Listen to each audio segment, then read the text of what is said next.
వాని ముడిచి వానికి వీళ్ళు ముడిచి మనం ఇది కదా ఈ వీళ్ళే కథపడి చంపుకున్నాడు. మంచిగా మొక్క దొరికిందని అని చెప్పి నెహ్రూ వాళ్ళు పోయి నెహ్రూ మీటింగ్ ఇచ్చి బూరుగు రామచంద్ర విమానం ఎక్కేటప్పుడు బేగం పెట్ట నేను ఎట్టి పరిస్థితులు ఒప్పుకొని తెలంగాణకి అని చెప్పి పోయి వాపస్ వచ్చి మళ్ళీ దిగింది. ఆయన మీటింగ్ పోవాలి. మీటింగ్ పోగా ముందే ఇక్కడ విలేకరులంతా రెడీ అంటే ఆంధ్రులు విమానం దిగదండి. ఏం సంగతి అంటే ఒప్పుకొని వచ్చినాను తెలంగాణ కలుపుతానికి ఒప్పుకొని వచ్చి. అది ఎందుకు ఒప్పుకున్న పోయినా ఒప్పుకోనంటే అంటే నెహ్రూ సాబ్ చెప్పిండే ఆయనకి ఎదురు చెప్తామా? ఇది బూరుగుల నాంశం అన్నమాట, నా మాట కాదు. తమ్మి బంద్ చేయమా ప్లీజ్. నెహ్రూ సాబ్ చెప్పిండి కాదంటమా? ఇక ఓడిచిపోయింది, అయిపోయింది. ఈ ఇంట్లో పోయి దొంగలలో కలిసి అంతే కదా, ఓడిచిపోయింది తెలంగాణ.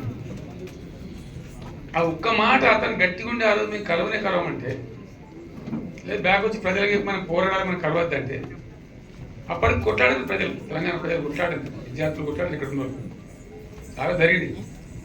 ఇడ్లీ సాంబార్ గో బ్యాక్ అన్నారు, నినాదం ఇచ్చింది. సిటీ కాలేజ్ ఫైరింగ్ అయింది, 6 చచ్చిపోయింది.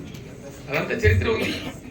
బూరుగుల రామచంద్ర కూడా భయపడాల్సిన అవసరం లేకుండా ఆయన వచ్చి కూడా ఒక పిలిపించి నథింగ్ డూయింగ్ మనం సత్యనారాయణ కలవద్దంటే అట్లే ఉండిపోదు మనకి ఉంటుంది. కానీ దురదృష్టం తెలంగాణను వెంటాడి చెప్పేసింది. అది చెప్పేసిన తర్వాత ఆనాడు మన కర్మ ఏంటంటే ఈ దేశంలో దేశం ఏర్పడినప్పుడు 47లో ఇక్కడ ఇవన్నీ చాలా ఇంపార్టెంట్ విషయాలు. మేము చిన్నగా ఉన్నప్పుడు చూద్దాం అన్నట్టు గద్వాల ద్వారా ఒక ఎమ్మెల్యే,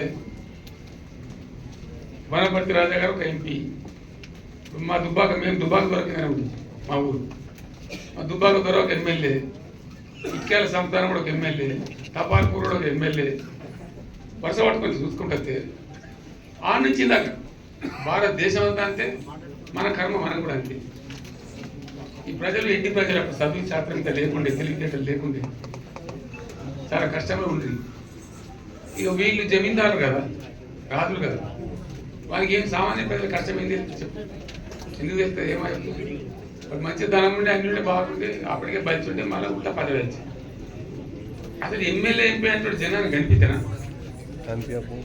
ఇంకా ఊళ్ళో కూడా జనం చెప్పుకున్నారు, ఎండాకాలం వస్తే మా సాగు కూలిపోతే నీకు తెలుసా? పిచ్చి ప్రజలు చెప్పుకున్నాడు.